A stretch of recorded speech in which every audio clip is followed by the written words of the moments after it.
इल्म मदीने वाले मीर खे रब ॾिनो जो अॻियनि पोयनि जा नबीअनि वलीअनि सिद्दीक़नि शहीदनि मलाइकनि हकीमनि तबीबनि डॉक्टरनि रिश्तेदारनि फ़ैलसूफ़नि सारी दुनिया जे अॻवाननि जा इल्म गॾु कजनि ताराज़ी जे हिक पुड़ में रखजनि पर मदीने वारे मीर जो इल्म अञा वधीक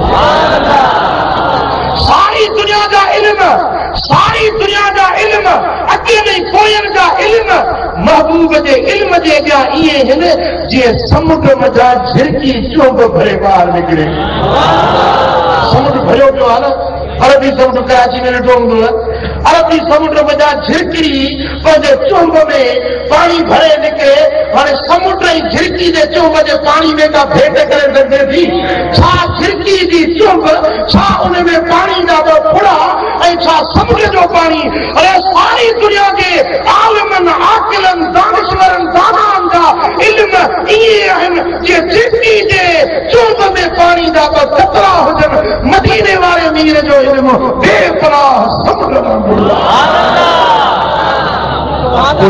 तव्हां ॾिठो मेराज वारी राति सभु नबी सिफ़ुन में बीठा अक्सा में सभु नबी सिफ़ुन में हुया मदीने वारो मीर इमामत जे मुसले ते जेॾी महिल सिदरतुल मुंतहा ते पहुता त जिब्रील खां वठी मीकाईल इसराफील खां वठी सभु मलाइक सिफ़ुन में हुया पर सभिनी जो इमाम ई अॻवान हुयो त मुंहिंजो दिलबर मोहम्मद करीम इंसाननि जो बि इमाम नबीअनि जो बि इमाम वलीअनि जो त इमाम पर अल्लाह जे नूरानी मलाइकनि जो बि इमाम छो त महबूब जी बेपनाह ख़ूबियुनि ख़ुसूसियतुनि मां हिकिड़ी ख़ुसूसियत इहा बि हुई जो महबूबनि खे पूरी काइनात खां वधीक इल्म ॾेई छॾियो हुयो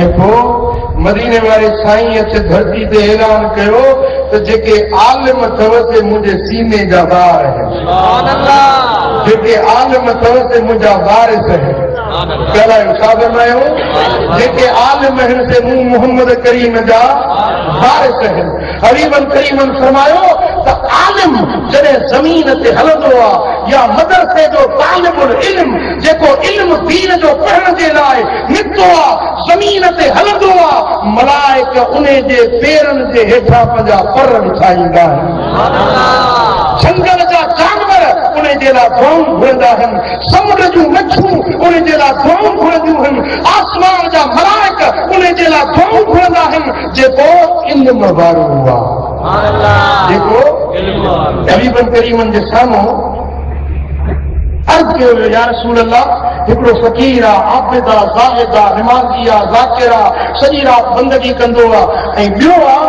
जेको आलिम आहे फ़क़ीर आहे दीन जो इल्म ॼाणंदो आहे महबूब इन्हनि ॿिन्ही जे बारे में छा था फरमायो सुञाणियो हबीब हिकिड़ो आलिम आहे ऐं ॿियो आबिद आहे इन्हनि ॿिन्ही जे बारे में छा था फरमायो हबीबन करीमन फरमायो त फ़ज़लुल आलिम अलल आबिद कफ़ज़ली अला अदना अहदिकुम आलिम जी इज़त ऐं शान आबिद जे मथां ईअं आहे जीअं तव्हां मां अदना उम्मती खां मूं मोहम्मद करीम जो शान आम माण्हू जी ॻाल्हि नाहे आबिद जी ॻाल्हि आहे उहो आबिद जेको राति जो जागे थो इबादत करे थो नफ़ल पढ़े थो सॼी राति बरात जी मल्हाई सजदा कयई इबादतूं कयई 50 नफ़ल पढ़ी 1000 भेरा दुरूद पढ़ी सलात तस्बीह पढ़ी सॼी राति इबादत में गुज़ारी इहो आबिद पर होॾो वरी आलिम होॾो फ़क़ीर साईं फरमाईंदा इन आबिद खां हिन आलिम जो शान ईअं आहे जीअं अदना उम्मती खां मूं मोहम्मद करीम जो शान समझ में आई वो जेको आलिम आहे उहो सुम्ही पवे उनजी निंड ते आलिम खोखरा हणे उनजा जा खोखरा है तस्वीर है।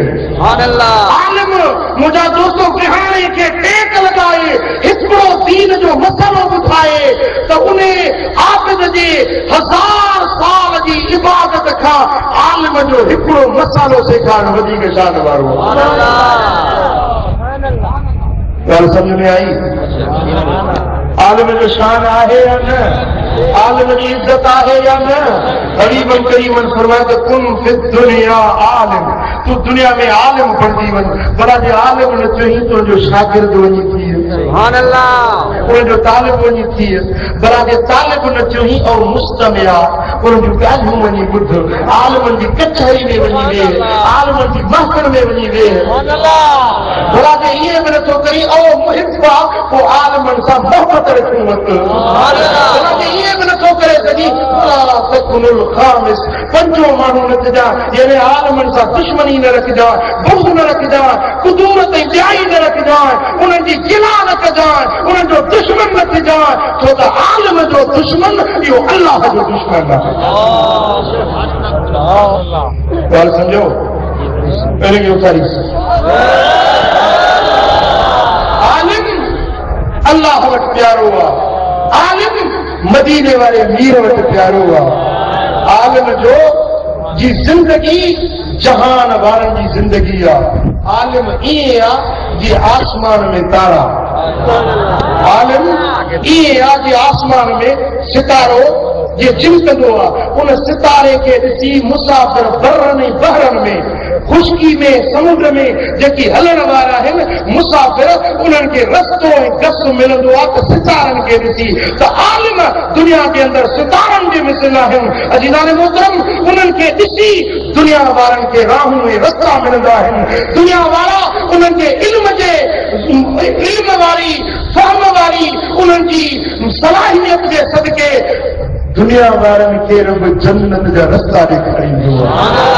बहिश्त जा राहूं मिलंदियूं आहिनि त आलिमनि जे सदके मिलंदियूं आहिनि। जाहिल जेकॾहिं आलिम पढ़ंदा आहिनि त आलिमनि जे सोबतुनि में निदोरा सदोरा थींदा आहिनि। आलिमनि जे सदके जहन्नमी जन्नती थींदा आहिनि। आलिमनि जे सदके आलिमनि जी अल्लाह वटि वॾी इज़त ऐं वॾो शान। पोइ छा तव्हां बि आलिम थियणु चाहियो था या जाहिल? तव्हांखे इल्म खपे या जहल खपे? हथ मथे खणी मूंखे जवाब खपे। जाहिल रहंदो या आलिम थींदो? आलिम थींदो। पोइ तव्हांखे वरी शैतान चवंदो यार हाणे अची ॾाढी में हाणे वरी तूं आलिम थींदे न। हबीबन फरमायो त उतलुकुल इल्म मिनल महद इलल लहद, तीखड़े खां वठी क़ब्र ताईं इल्म सिखो। इल्म जे पिराइण जी का लिमिट न आहे, उमिरि जो को टेन्यूअर न आहे, ज़िंदगी जो को ख़ासि वक़्तु न आहे। जॾहिं जंहिं बि वक़्त में तव्हांखे मौक़ो मिले त इल्म पढ़ंदा कयो, इल्म सिखंदा कयो। पोइ मूं अर्ज़ु कयो त जेतिरियूं जहान में शयूं आहिनि ओतिरा इल्म आहिनि। पोइ हिकिड़ा इल्म आहिनि जेके शरई इल्म चइबा आहिनि। छा? शरई इल्म। शरई इल्म जंहिंजो ताल्लुक़ क़ुरान ऐं हदीस सां आहे। जीअं मसलन तफ़सीर, उसूल तफ़सीर, हदीस, उसूल हदीस, फ़िक़्ह, इहे शरई इल्म आहिनि। लुग़त जो इल्म, अरबी लुग़त जो, अरबी ॿोली जो इल्म, मुंहिंजा दोस्त इहे शरई इल्म आहिनि। पर हिकिड़ा वरी अहिड़ा इल्म आहिनि जेकी ज़िंदगी गुज़ारण जे लाइ, हयाती खे बहितर ज़िंदगी गुज़ारण जे लाइ हासिल कयो वञे त उहे बि इल्म आहिनि। मसलन ज़राअत जो बि इल्म आहे। पोखिजे, बनी वारो कजे, इहो बि हिकिड़ो इल्म आहे त बनी ॿिज कहिड़े मौसम में कहिड़ो ॿिज छॾिजे। बाबा साईं केवल रहमतुल्लाह अलैहि फरमाईंदा हुआ, भाइनि खे चवंदा हुआ त जेॾी महिल हीअं साह खणिजे त वात मां बाफ़ निकिरे, सियारे जे मौसम में जेॾी महिल बाफ़ निकिरे ओॾी महिल कणिक जे पोखण जो टाइम आहे। कणिक कॾहिं पोखिजे, सारियूं कॾहिं पोखजनि, फसल कीअं बहितर थिए, अन्न घणो कीअं उपाइजे, कहिड़ी जिन्स कहिड़े टाइम ते पोखिजे, मसलन कहिड़ो फ्रूट या कहिड़ी सब्जी कहिड़े टाइम ते पोखिजे। पोखिजे भींडियूं अहिड़े टाइम ते पोखियो जे टाइम ते 200 रुपए में किलो मिलंदियूं आहिनि। इहो इल्मु आहे न, इहो इल्मु बि शरई इल्मु आहे। छो त